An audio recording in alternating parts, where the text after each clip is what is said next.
Bueno, continuamos con esta tercera y última parte, Trump y el futuro de Estados Unidos. Una serie, se los digo con todo mi corazón, de las más pesadas que me ha puesto Dios para poder transmitir a su pueblo. Una serie importante, una serie durante todos estos meses.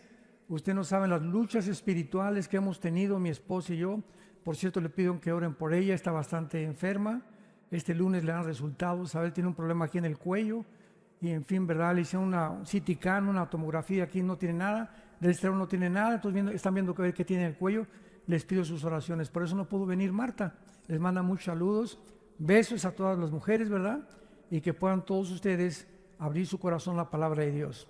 Pero hemos tenido unas luchas tremendas, no se imaginan, y tal vez por esta serie el diablo está enojadísimo, pero enojadísimo, porque hay una forma en la que él puede mantener a la gente, es en la ignorancia.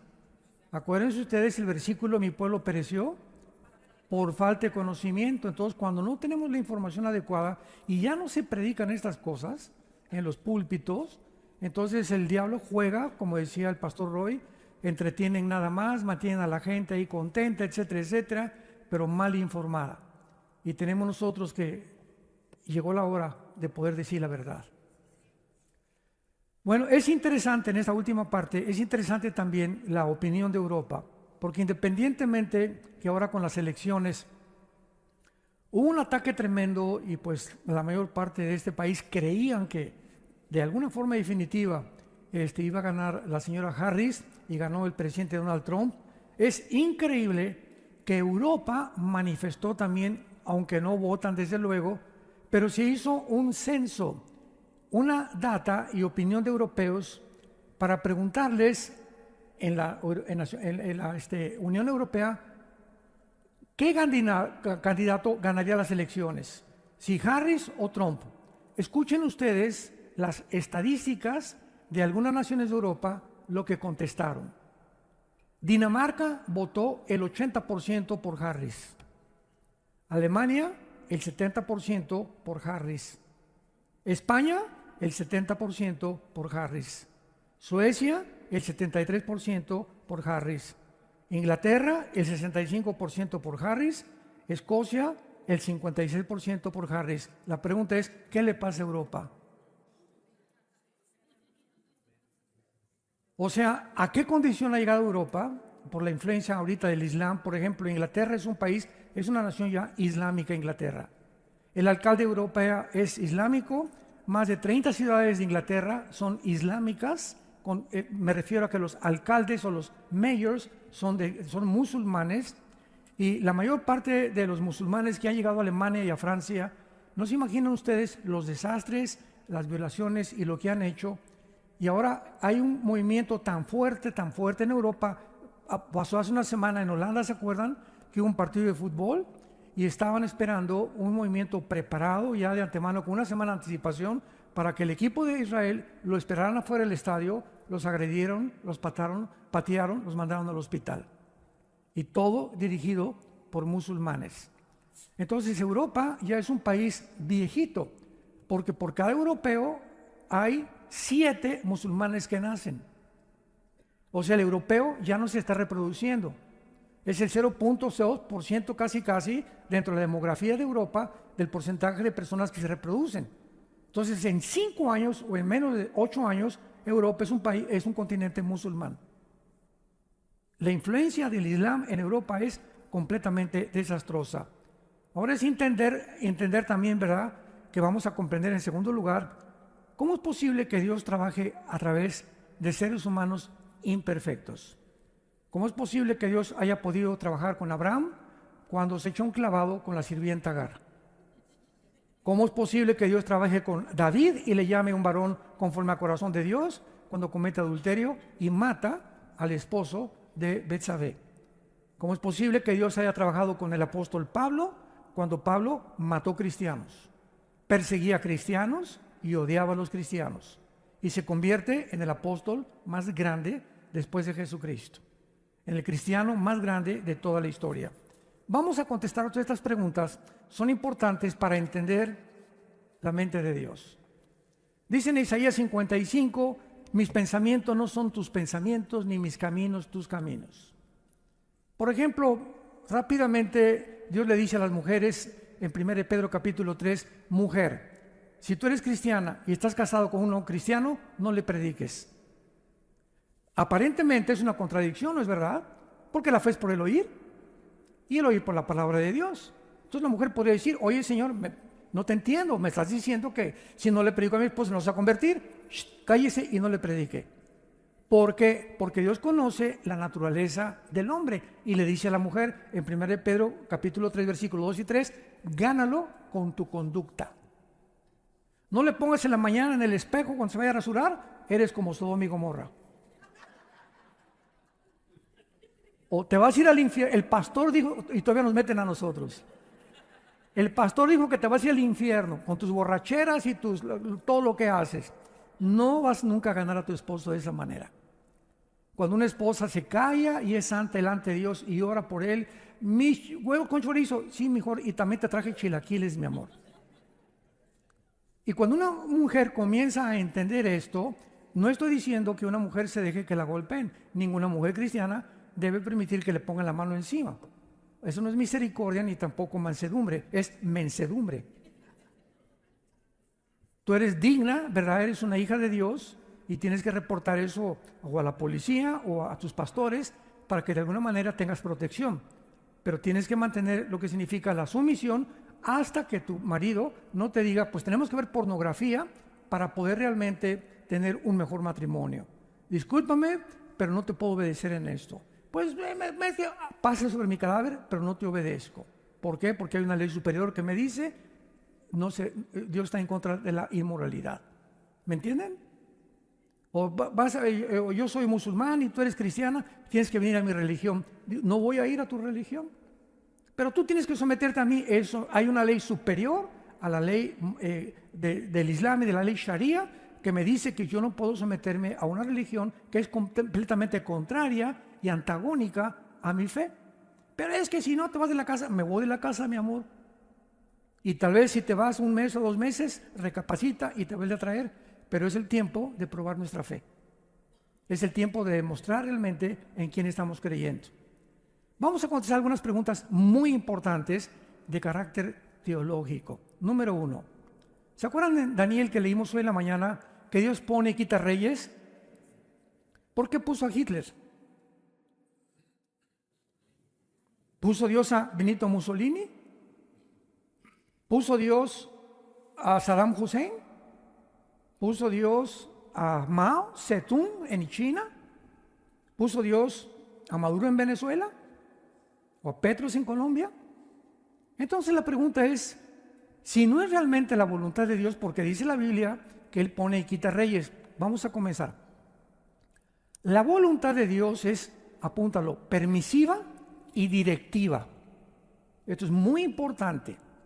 Les dije que íbamos a hablar teológicamente. En otras palabras, Dios, su voluntad es que nadie se divorcie. Y Dios dice en Malaquías, es abominable el divorcio para Dios. Pero por causa de la dureza del pecado, Dios permitió el divorcio. No es su voluntad. Pero hay matrimonios tan tóxicos que si siguen igual o si siguen juntos, se van a acabar uno al otro matando. O van a acabar con los niños.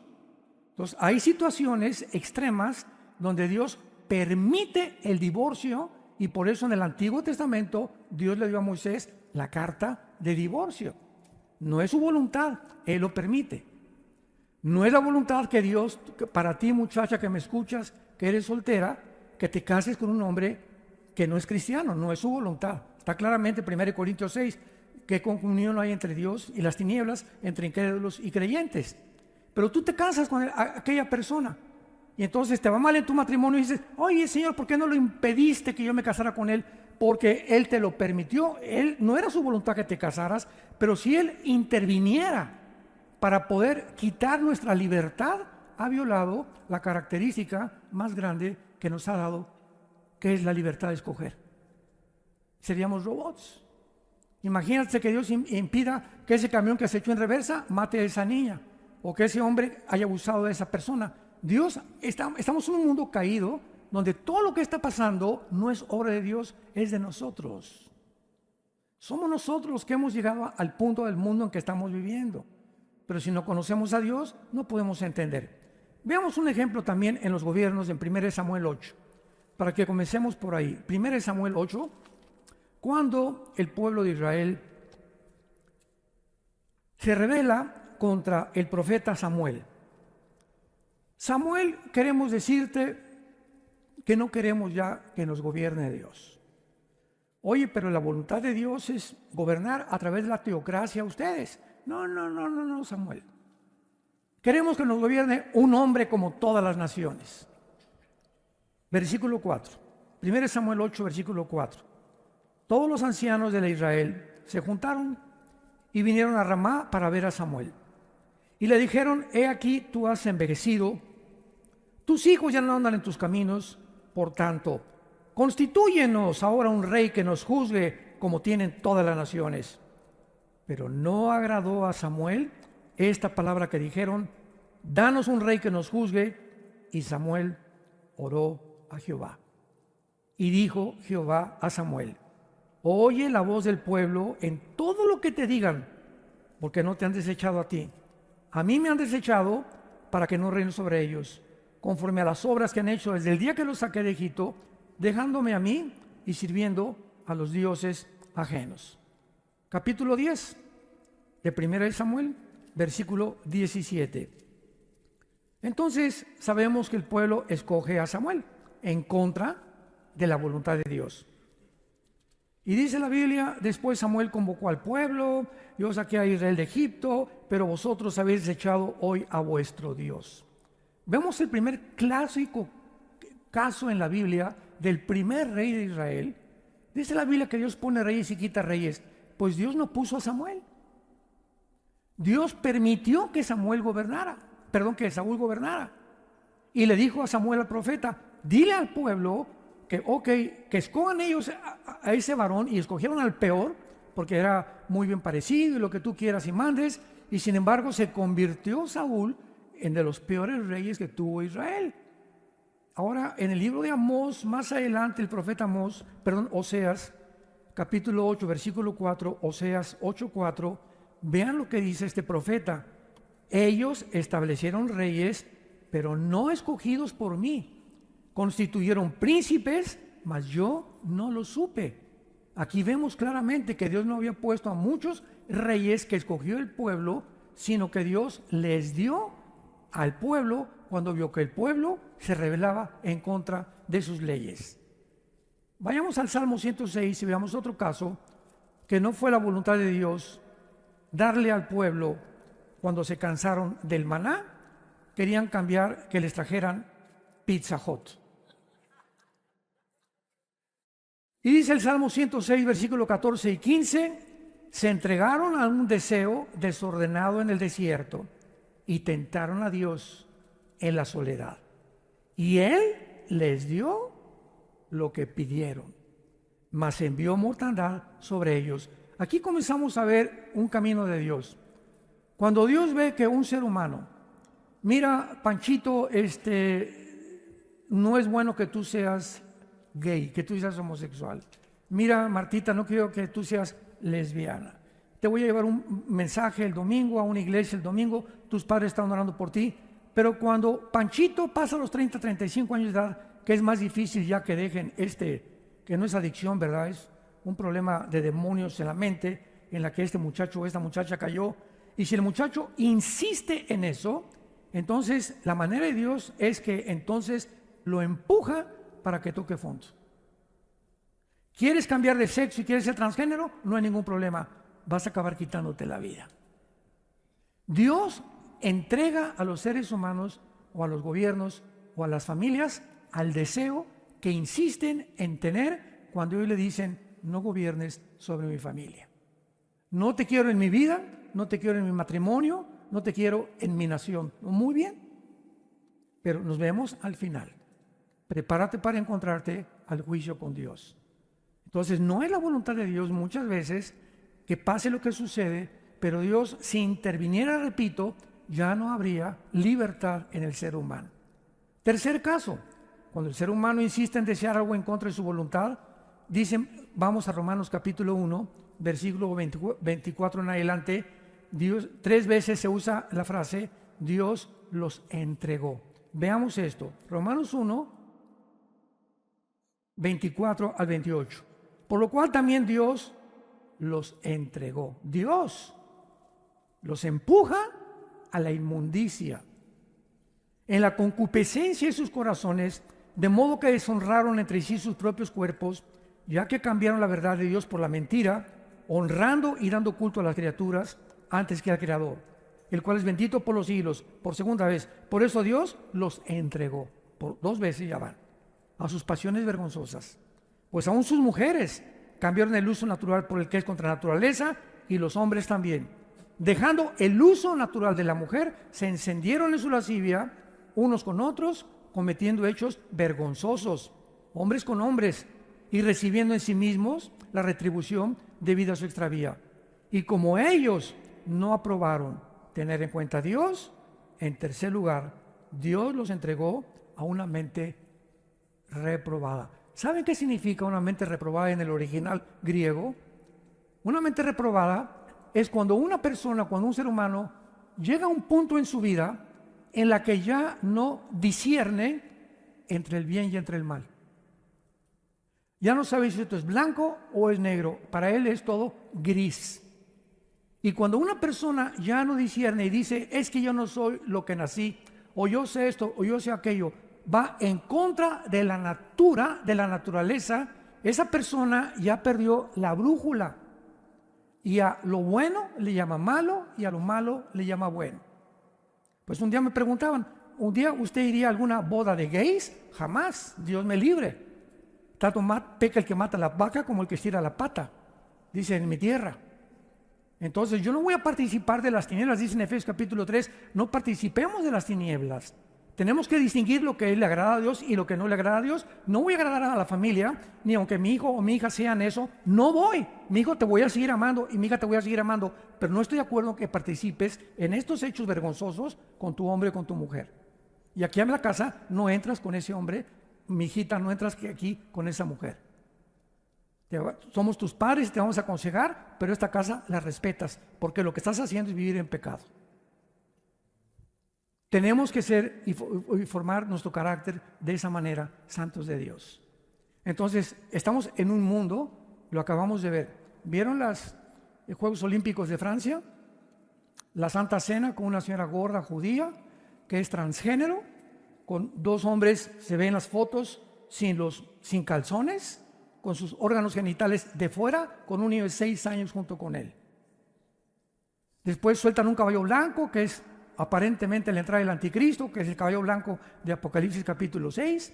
Después María Antonieta, que en el siglo XVII-XVIII, ¿verdad?, incendió toda Francia y le mandó cortar las cabezas a todo el mundo, promoviendo la rebelión y la anarquía en las naciones. Todo lo que pasó en los Juegos Olímpicos, ni los que lo decidieron, ni los que lo planearon y desarrollaron, sabían lo que estaban haciendo. Eran guiados por demonios. Fue una asquerosidad, una blasfemia contra Dios y contra su Hijo Jesucristo. Y después de que acaban los Juegos Demonios, los Juegos Olímpicos y todo el endemoniado que hubo ahí, mandan muchas naciones protestas al comité de los Juegos Olímpicos. ¿Saben ustedes lo que contestaron los que planearon y diseñaron estos Juegos Olímpicos? Contestaron, es que el mundo ya no le gusta el arte. Jesús, María y José y el burrito que los acompaña. Es que el mundo ya dejó el arte. Oye, ¿qué tiene que ver eso con los deportistas, por el amor de Dios? O sea, mentes reprobadas, que ya no saben qué es bueno, qué es malo, le llaman a eso. Para ellos es arte. Y quieren hacernos que nosotros aceptemos eso como algo normal. Y cuando comenzamos a aceptar lo que el mundo está alabando y celebrando, los premios Grammy por aquí, por allá, y Hollywood, etc., como algo normal, es cuando caemos nosotros en la misma trampa, y dice uno de los salmos, en la trampa que hicieron cayeron, y en el hoyo que hicieron tropezaron. Y así está el mundo actualmente. completamente desorbitado, ya no distinguen qué es bueno y qué es malo. Ese es el mundo al que hemos llegado. ¿Por qué permitió Dios el mal en el universo? Bueno, Dios está al principio, el Padre, el Hijo y el Espíritu Santo. No hay ángeles, no hay serafines, no hay querubines, no hay nada en el universo. Está nada más Dios. Y en ese momento, Dios, en su primer pensamiento que hubo, estaba la cruz. Antes de que Dios creara cualquier cosa, antes de nosotros y de los ángeles, en su pensamiento y en su propósito había una cruz. Entonces dice Dios, vamos a crear criaturas. Pero esas criaturas que vayamos a crear tienen que tener 3 probabilidades. Una, no vamos a crear nada. No, Dios es Dios, Él no necesita a nadie para ser Dios. No crear nada. Número 2, vamos a crear criaturas que siempre me obedezcan y que no haya el mal en el universo.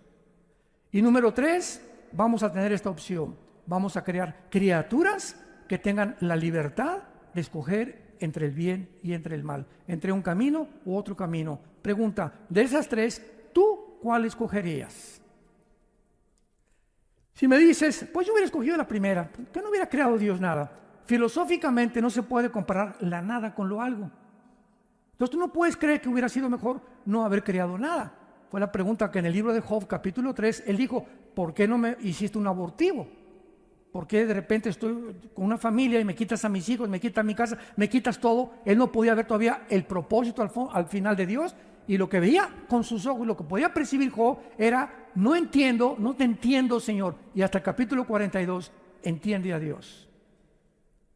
Número 2, yo hubiera preferido que no hubiera mal y que jamás hubiera existido la violencia, ni las lluvias, ni los tsunamis, ni los robos, ni los asesinatos. Muy bien, hubiera sido una creación de puros robots. Nos hubiera dado programado Dios como un chico, una cuerda, ámame, ámame, ámame, ámame. Pero para que hubiera una opción y las criaturas lo aceptaran libremente, es imposible que no hubiera otro camino. Es exactamente para aterrizar en una nación. Voten ustedes por Juan Camaney. ¿Y el segundo candidato? No hay. O sea, el único candidato es el que está ya de dictador. Y ponen a otro de payaso, ¿verdad? Para que disque le haga la contrapunta, pero sabemos que va a ganar siempre aquel. Y aunque voten por el otro, va a seguir esa dictadura en ese. Entonces, ¿hay libertad? No, ¿verdad? Hay libertad hasta que tienes la opción de escoger otro camino. Ahora, ¿cómo podríamos escoger otro camino si no hubiera el mal? ¿Cómo sabríamos que de tal manera amó Dios al mundo si Cristo no hubiera muerto en la cruz? ¿Cómo podíamos considerar y percibir la grandiosidad del amor de Dios si no hubiéramos conocido lo que le hicieron a su Hijo en la cruz? ¿Me van siguiendo? Entonces comenzamos a entrar en la mente de Dios. ¿Por qué Dios permitió el holocausto judío?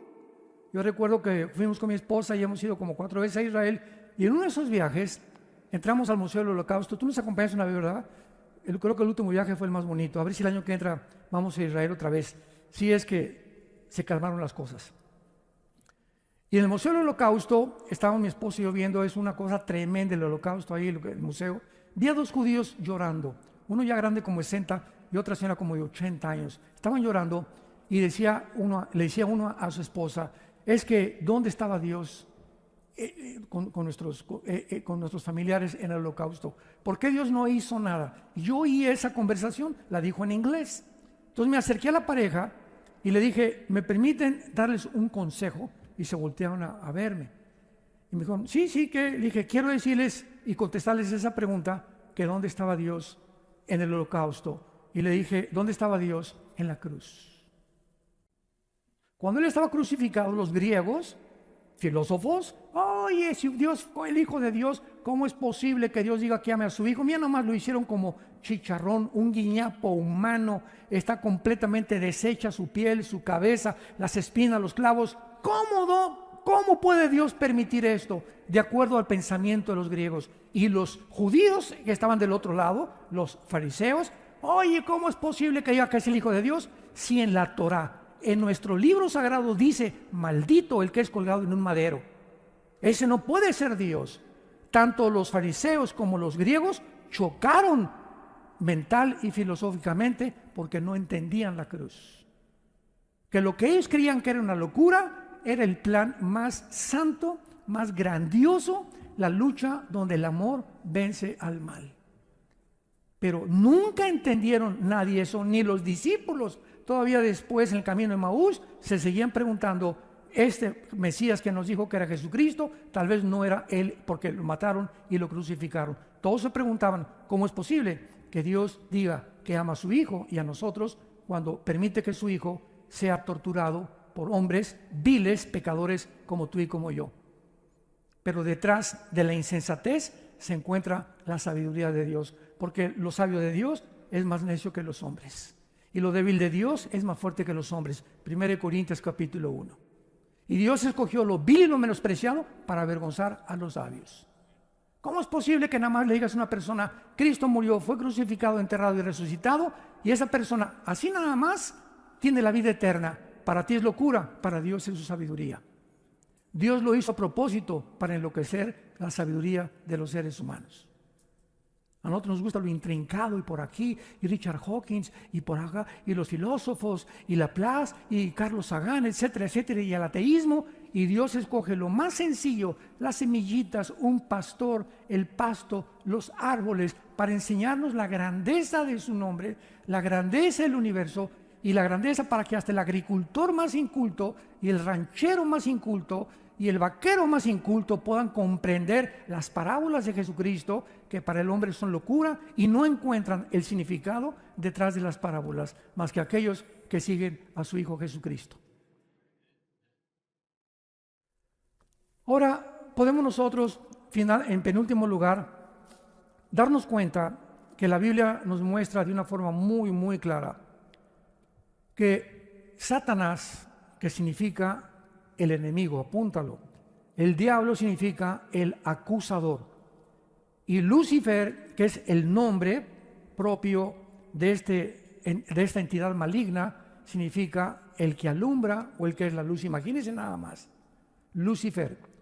Entonces, los nombres del diablo, Dios me preguntó una vez un niño, oiga, ¿por qué creó Dios al diablo? Le dije, no, Dios no creó al diablo.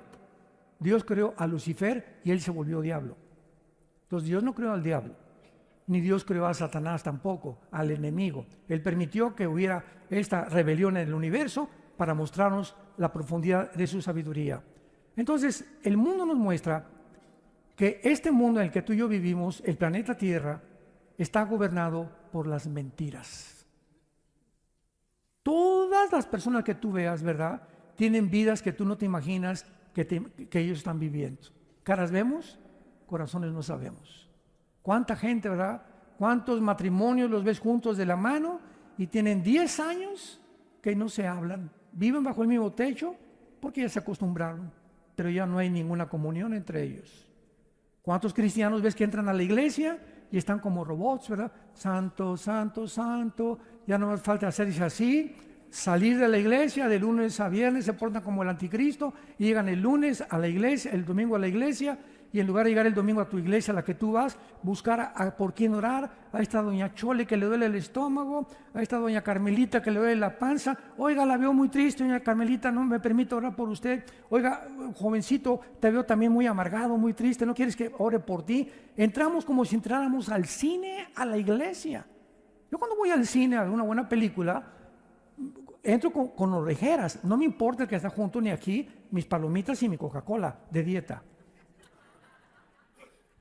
Pero no me importa a nadie, ¿verdad? Porque voy a ver el cine. Entonces, el domingo no es el cine en la iglesia. Tú tienes que entrar el domingo a la iglesia a buscar a quién ayudas. Buscar por quién oras. Buscar caras, a quién está triste, a quién veo por allá. A quién no los ves, matrimonios que ya no se agarran de la mano, ni están abrazados. Tenemos que saber que vivimos para los demás. Y mientras más te preocupas por los demás, más felicidad encontrarás en tu vida. Pero es el secreto de la vida, vivir para los demás, vivir para servir y no estar esperando que nos sirvan. Esto es importantísimo. Entonces, veamos el ejemplo, nada más quiero que vean esto, con las preguntas que voy a hacer, de las mentiras que vive el mundo. Número uno, ¿cómo es posible que en el siglo XX hayan creído ciegamente que venimos de Chita? Señores científicos y maestros de universidad que nos visitan, ¿cómo es posible que en el siglo XX se haya asumido y casi hasta dijeron es científico que hayamos venido de la famosa teoría de la evolución, que todo haya provenido de una sola célula? ¿Cómo es posible cuando la biología, los aminoácidos de la vida, que son los ladrillos, han impedido, impiden e impedirán la evolución? Biológicamente, la evolución, ateo que me escuchas, maestro de universidad, es imposible. Físicamente, la segunda ley de la termodinámica tiene un proceso que todo se destruye, todo se oxida, todo se echa a perder, el Sol está perdiendo millones de toneladas de masa. ¿Cuál evolución? No es cierto que haya una evolución en ninguna parte del universo. Todo tiende a un proceso que le llaman la entropía de descomposición. Todos estamos envejeciendo, perdiendo celularmente nuestra vida, el universo, todo se echa a perder, todo se oxida, porque se llama la ley de la entropía y en la Biblia la ley de la corrupción. Y en tercer lugar, 1954. Le dan el premio Nobel de Medicina al doctor Hawkins y al doctor Crick y Watson, se los dan norteamericanos porque descubrieron la molécula del ADN, el ácido desoxirribonucleico. Y cuando descubren el ADN, genéticamente es imposible que el esperma de un chango produzca un perro, que un rinoceronte produzca un camello, que un delfín produzca un tiburón, que un águila produzca a un halcón. La genética y las células con las cuales todo está repartido en el mundo, peces, animales y seres humanos, contradicen y echaron abajo la evolución. En 1956, 2 años después, el 60% de los científicos norteamericanos se convirtieron. Y dijeron, yo no puedo seguir enseñando una mentira. Y todavía en algunas universidades se sigue enseñando que venimos de tu comadre la Chita. Increíble, ¿cómo es posible que lo hayamos aceptado? Número 2, ¿cómo es posible que el mundo siga creyendo que el comunismo socialismo es la respuesta para la mejor sociedad? Cuando el siglo pasado, 100 millones de personas bajo regímenes como la Unión Soviética, bajo Stalin, murieron 20 millones. En la China, bajo Mao Zedong, 45 millones.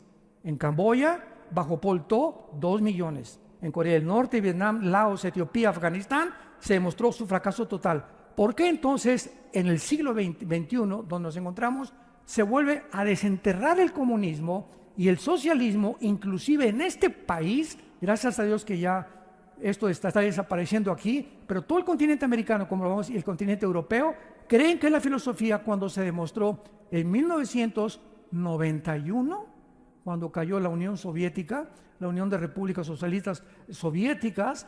Mikhail Gorbachev fue con el Papa Juan Pablo II al Vaticano y le dijo, hemos fracasado, el comunismo no puede funcionar por 2 cosas. Número 1, sacamos a Dios de Rusia, de la Unión Soviética, y número 2, nos aislamos del mundo capitalista.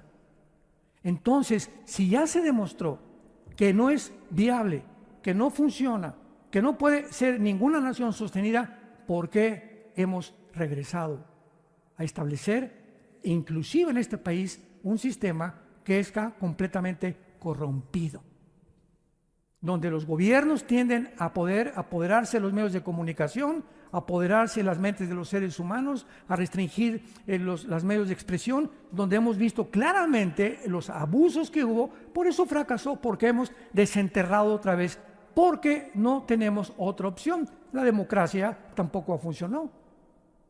Decía Winston Churchill, la democracia es un poquito mejor de los gobiernos, pero no hay gobierno perfecto. Pero el peor es el comunismo-socialismo, donde esta nación estaba cayendo desde Barack Obama, que fue el que quiso poner un socialismo donde el Estado tenga el control sobre las empresas, se convierte en comunismo, donde viene la expropiación privada. En México, el año que entra, comienzan a expropiar las propiedades.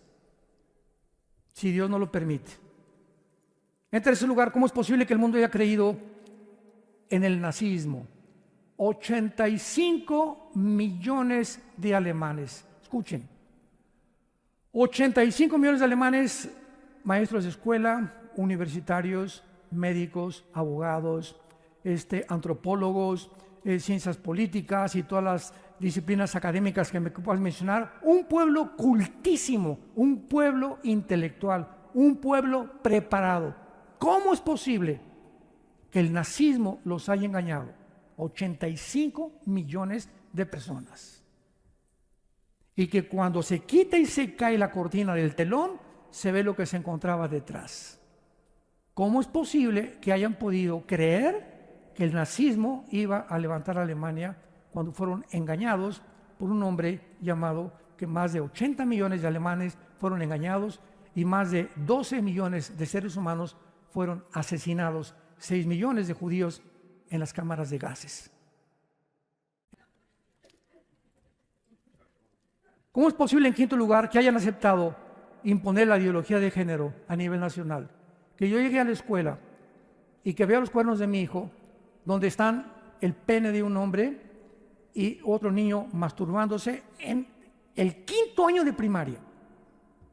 ¿Cómo es posible que yo pueda ver los cuadernos, los que revisamos los cuadernos de nuestros hijos, los que tienen usted ahorita hijos pequeños, que tú veas eso y que tú no vayas a esa escuela y les digas, ustedes, ¿cómo enseñan esto a mis hijos? Mi hijo tiene 6 años de edad, está en un kinder casi. ¿Cómo es posible que crean que pueda tener un discernimiento sexual a esa edad? Y decirle que si no se siente hombre, que puede decir que es mujer, y que si siente mujer, no les diga a sus papás, porque si les dice a sus papás, entonces no lo podemos operar. Lo mandamos a que le hagan la operación quirúrgica y los papás no se pueden meter. Si yo hubiera en mi época, ¿verdad?, que tenía a mis hijos chiquitos, hubiera detectado eso, yo no lo hubiera aceptado. Yo saco a mi hijo de la escuela, prefiero que sea un bruto santo y no un diablo inteligente. Fue lo que hizo la mamá de los Wesley. Tuvo 10 hijos casi, 8 fueron misioneros. Y cuando nacieron, ella fue lo que le contestó. Mi hijo se va a ir a Harvard, y se va a ir a Princeton, y se va a ir a Oxford. Voy a mandar, ¿ves?, a Alemania a mi hija a que estudie confección y a Italia a que estudie esto y el otro. Y creíamos que mandarlos a Francia y Europea y por aquí y por allá, nuestros hijos van a ser grandes artistas o grandes esto, cuando lo estábamos mandando al matadero. Cuando me decían los padres, voy a mandar a mi hijo a España, voy a mandar eso, prefiero que esté en un hijo y darle yo educación, que lo que ahorita muchas iglesias están teniendo escuelas privadas, enseñándoles a los niños. Nosotros ya en México estamos en nuestras iglesias y ya tenemos una iglesia, una escuela grande, gracias a Dios, en Querétaro, en Toluca, perdón, y estamos ya diciendo a los padres, saquen a sus niños de las escuelas públicas. Prefiero que mi hijo, no es que el gobierno no nos revalida los estudios, pues que no nos revalide, porque nos los revalida Dios y no el diablo.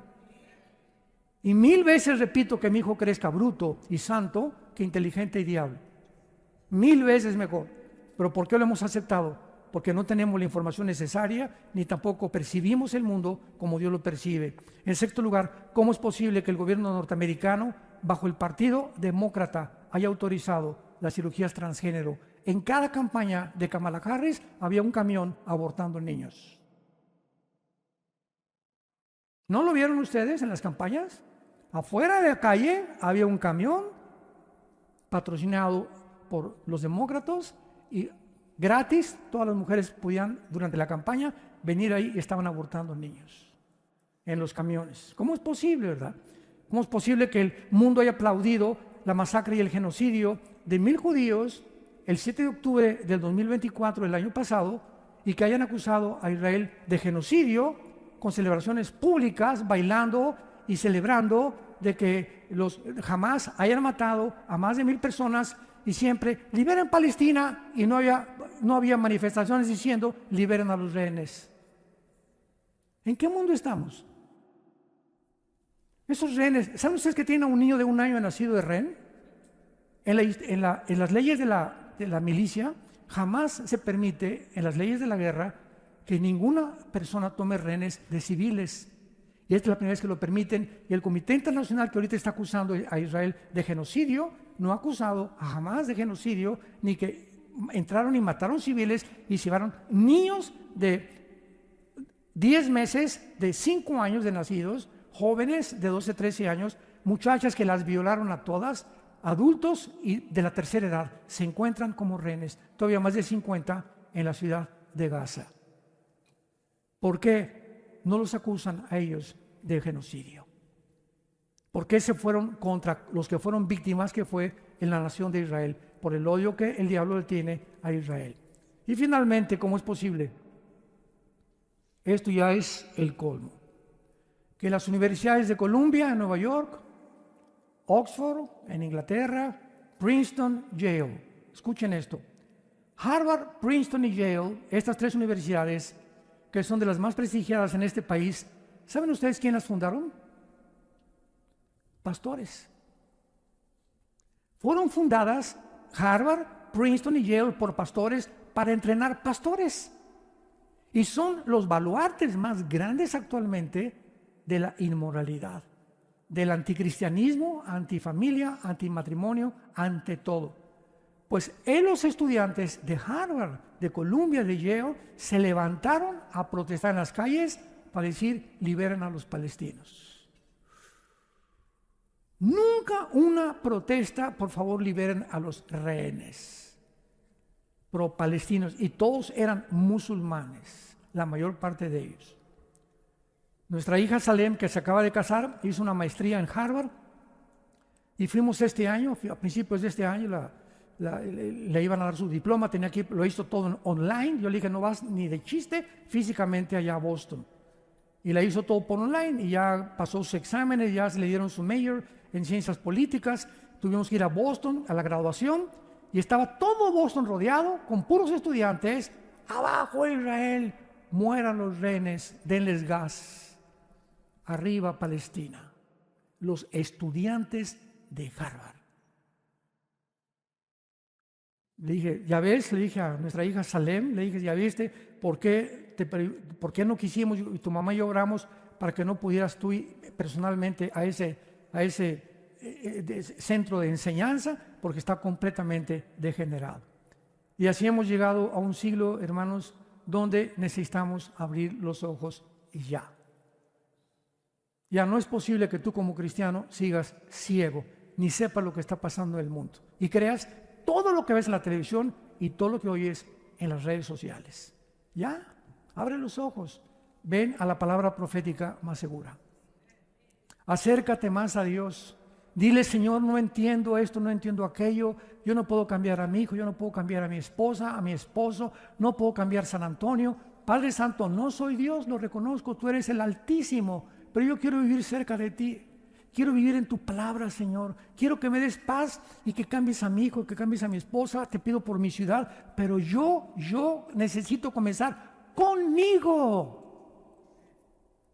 Tenemos que comenzar con nosotros mismos. Ay, hermano, quiero que hable con mi esposa. Y le pregunto: doña Chole, ¿y usted cómo está con el Señor? Usted quiere que ore por su esposo, ¿y usted cómo está? ¿Usted está bien con el Señor? ¿Está caminando con el Señor? ¿Está usted teniendo sus devocionales diarios? ¿Ama al Señor con todo su corazón? ¿Les da un buen ejemplo a sus hijos? Entonces no se vaya preocupando: por mi hijo le pasó esto, y mi hija anda por acá. ¿Y usted? ¿Usted qué? Mientras nosotros no cambiemos y nosotros no seamos transformados por el poder de Dios, no esperemos cambiar a nadie. Una jarra vacía no puede llenar vasos. Tenemos que llenarnos primero nosotros para poder llenar las vidas de la gente alrededor, principalmente de la familia. Si yo estoy vacío, ¿cómo quiero que Dios cambie a mis hijos cuando Dios quiere comenzar con mi propia vida? Para que podamos entender que no podemos ser lámpara de la calle, tristeza de la oscuridad, mientras nosotros vivamos en tinieblas y no obedezcamos a la fe y a la verdad de su palabra. Bendito sea el Dios y Padre de Jesucristo nuestro Señor. Oremos, que nos ha hecho renacer para una esperanza viva. Padre, te damos las gracias por tan grande salvación que has hecho en nuestras vidas, y de Jesucristo, el pastor de las ovejas, por la sangre del pacto sempiterno, que nos ruega ahora hacer las cosas que son agradables delante de Él. Dios te pide en este tiempo que nos encontramos, donde nos está dando un recreo corto tal vez, un respiro, cuando la descomposición de este país estaba a punto ya de oler a podrido, donde ya era una basura el gobierno y la sociedad. Dios en su misericordia, como en el tiempo de los jueces, manda a alguien a levantar los altares derribados por reyes malignos. Toda la historia del Antiguo Testamento son reyes, gobernantes que se levantaron contra Dios. Dios levantaba otro rey que levantara los altares y regresara al pueblo a la adoración del único y verdadero Dios y Padre de Jesucristo, nuestro Señor. Dios ha hecho, tenemos que abrir los ojos, Dios ha hecho lo mismo con esta nación, tan grande esta nación, que mandó misioneros al mundo, esta nación que ha sido un faro de luz por casi 75 años. Esta nación que ha permanecido fiel en la palabra y en la Biblia, donde antes se leía la Biblia en todas las escuelas, donde las familias tenían conceptos y valores judeocristianos, y vinieron gobernantes a derribar todos esos altares, y viene Dios en su grande misericordia a levantarlos otra vez. Abramos nuestros ojos y veamos lo que Dios está haciendo y digámosle: bendice alma mía Jehová. No te olvides de ninguno de sus beneficios. Él es el que sacia de bien tu boca, el que te corona de favores y misericordias, el que nos sana todas nuestras dolencias, el que pone nuestros pies sobre la peña. Esperanza mía, castillo mío, mi Dios, en quien confiaré. El que nos libra del lazo, el cazador de la peste destructora, porque hemos confiado en Él. Y porque todos los que confiamos en Él, porque le conocemos y porque sabemos que Él es bueno y quiere lo mejor para nosotros, mientras nosotros le obedezcamos, porque en la obediencia está el secreto de la bendición. Gracias, Padre, por tu palabra en estos días. Llénanos de tu espíritu.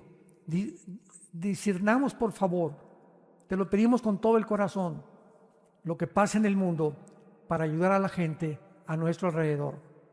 Te pedimos por el presidente Donald Trump. Te pedimos, Señor, solo tú conoces su corazón por su salvación, su familia, sus hijos, nietos. Te pedimos también, Señor, por Joe Biden, donde quiera que él se encuentre, por Jill, su esposa. Te pedimos por Kamala Harris también, Padre, que ellos puedan, nunca es tarde mientras tienen vida, acercarse y descubrir que tú existes y que puedan arrepentirse de todas las males y la maldad que tuvieron en su corazón, porque tú eres un Dios misericordioso, que para eso viniste, a buscar pecadores y salvarlos como nos salvaste a nosotros en el pasado. En el nombre de Jesús. Amén.